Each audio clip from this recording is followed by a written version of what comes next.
Right, where do I go from there then? Well, Sarah said, my name's Andrew Sheppard. I am a trustee. I joined BCRT at the same time as Sarah about 2 years ago. But actually, I'm not here to talk as a trustee today. I'm actually here because in 1999 I was diagnosed with a Ewing sarcoma. And so I'm just going to sort of spend the next few minutes really telling you about what happened to me and what sort of experience I've had both during the treatment and the immediate sort of time, and also what's happened over the last 10 years or so, because hopefully it will try to sort of reassure some of you guys that it isn't, there might be some light at the end of the tunnel here. So as I said, in 1999 I was diagnosed with a Ewing's in the lower right calf. It actually came about because I got some sunburn, and whilst I was noticing it sort of repaired, peeling and that sort of thing, I noticed there was a slight lump there, and didn't really think anything of it. Very naive, didn't think there would be anything wrong there. Mentioned it to my mother, and she suggested I go to the GP. As usual, as a sort of a mid-20-year-old, I said, no, don't be daft, there's nothing there to worry about, I'm not going to bother. She kept on, eventually I went, and while she's not in the room, I can say this, but mums do know best, and you ought to go along if you've got any worries and get it sorted. So, said back in August 99, I went to my GP and said, look, there's a slight bump here, I'm sure there's nothing to worry about, but what do you want to do about it? He took a look at it and basically said, we'll have an x-ray and I'll refer you to an orthopaedic specialist who deals with these things a bit more and understand it a bit more. Now, at this point, I still didn't think that there could be anything sinister or anything to worry about. Up until then, I'd never had anything else wrong with me. I wasn't used to sort of hospitals and the system and how things work, so just carried on going. Looking back now, I realise how sort of fortunate I was that my GP acknowledged that there might be something wrong there and it should be progressed, because I've been to these sort of events a few times now, and I'm in a way I'm fortunate that my story is almost like a textbook diagnosis, if you like. I went to my GP, he referred me, they did some tests, they diagnosed it and do the treatment, etc., etc. I'm conscious of the fact there's probably a lot of people in the room here where that wasn't the case, and you've had to go through all sorts of pain and frustration, if you like, to get diagnosis. So, so he referred me to a specialist. I went along to see him. He said, well, yeah, there's something there, but it's not going to be anything to worry about, so there's loads of things it can be. What we'll probably do is you just whip something out, you'll be hobbling around on crutches for a couple of days and that'll be the end of it. But just to make sure, we'll do an MRI scan. Okay, this is starting to sound a bit juicy now, I'm not sure where this is going. And said, in a manner, if you like, it was as if he was doing me a favour. He said, we'll put you down for an urgent scan because it's such a long waiting list and we don't really want you hanging around, we'll do it. So I thought, great, this is good. So my urgent scan I had 2 months later because of the timescales involved. So this would have been around about mid-November, I suppose. So again, I'm still not particularly worried. With hindsight, it's silly really to be that sort of naive, but there we go. So I had the scan on a Thursday. Following Tuesday, I saw him, and he said, "Well, yeah, there's definitely something there. We need to, investigate further. I've had a word with a colleague of mine at another hospital in Bristol. I'd like you to see him." So automatically, I think, okay, that's going to be another 6 to 8 weeks wait or whatever. So he said, "So if I give you your scans, can you get there by 2:30 this afternoon?" And that was the point really for me when I thought, this isn't quite right then. There's something to worry about here. So I went up there. He said they wanted to do the biopsy. That was done.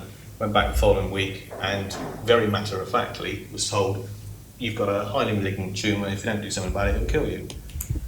And that was the bit then that you start glazing over and you sort of, right, okay, no more information can be taken on board, But it was really also at that point that I ended up just being sort of swept along by the whole process that you're involved in.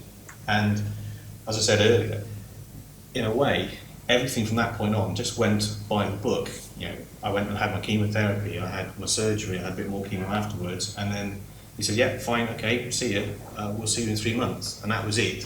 It was then sort of left, if you like. during all that time, I had the ups and downs emotionally that most people probably have in that sort of situation. You know, it was 1999, so my second course of chemotherapy was between Christmas and New Year, so it was due to finish at 4 a.m. in the morning, January 1st, 2000. So whilst all my friends were out on the RAS, I was like feeling sorry for myself. You know, made up for it since, but there we go. Yeah, but all the way through the sort of the treatment, we went, okay, this is going well. It's, you know, shrinking, it's doing the job. Now, I came to the point where I had to see the surgeon who was going to do the removal. And again, I was maybe a bit naive here because I've only ever heard of two types of surgery. One where they open you up to take things out, and this keyhole stuff. Yeah. So I was suspecting it to be one of those two. So when the surgeon said we've got two options for surgery, he said, and the one that most people will give you is amputation. And that was sort of, to me, it was another sort of blow, if you like. It's up until then, things were going to plan, it was going nicely, and I was thinking, yeah, a couple more months of this and we're out of the woods now. So that was another sort of emotional thing to get over, and it was quite difficult. One of the ways I managed to try and do it was almost with humour with my friends and sort of family. You know, I felt there was two ways. I'm either going to cry about this or I'm going to try and somehow make it manageable. So what I should have said, actually, was at Christmas, because of the chemo, I lost my hair and all that sort of thing. I ended up with 38 baseball caps for my friends for Christmas. And that was the way that they would just deal with it, you know. One of my friends, when I was in hospital, he brought me in a bag of lollipops, you know, and this sort of thing. It was like, thanks, you know. Yeah. So I had the surgery, I signed the form to basically say, you know, do what you need to do, you're the expert in this, not me. So that was a bit of a traumatic sort of time, really. But so that happened. The chemotherapy then, you know, a couple more cycles after that, and then I was on to the 3 monthly cycles. And all that time, I was still trying to go back to work because I felt I wanted to try and keep like a sense of normality, a bit of a routine, you know. And my bosses were very good at the time. You know, my treatment would finish on a Friday, so I felt very rough on the Saturday and Sunday. So my boss said, well, I don't want to see you until Wednesday because you need Monday and Tuesday as your weekends and do whatever you want to do. And you know, she said, I don't want to see you before 10 o'clock and I don't want to see you after 3. Just come in whenever you feel like it, if it helps you. It's a shame they can't be like that now, really. But my hours probably doubled, but there we go. And that helped because it was like a bit of, you know, it was a routine and you knew what's coming up. Oh, I've got to go in, I've got my blood test next week and I've got this and I've got that, you know, and it helped you go through it all. So for me, it was a fairly sort of, in a way, it's a straightforward sort of run. But where I did sort of struggle really was in the after years. You know, the first couple of years was difficult because it was what they call scanxiety. You know, where you're waiting for your checkups and you're thinking, what are they going to find this time? Is it okay? Is it not? You know. And one of the things I found was actually talking about it to people made a big difference. I think there's sometimes a reluctance to talk or be open about it because you feel that either people can't help you, they can't say anything to you. But I think it is. One point I'm trying to get across to you is, you know, don't bottle things up. Talk about it to people. They may not understand the situation you're in, but it does help you think about it and think things through. I spoke to a psychologist at the hospital a couple of times just to sort of offload, if you like, to someone who wasn't personally involved but would understand possibly because they've spoken to other people about it. Found that a great help. As I said, it was 10 years ago now, but I'm still having my yearly checkups, you know, and so every year, if you like, in a way I feel sometimes I'm living on yearly cycles, you know. Do I plan what I'm going to do in 18 months' time? Over the years I've got better at that and it does get better. But I understand for some people it also is a blocker, you know. There's a worry there of tempting fate maybe, you know, you don't want to try and plan too much.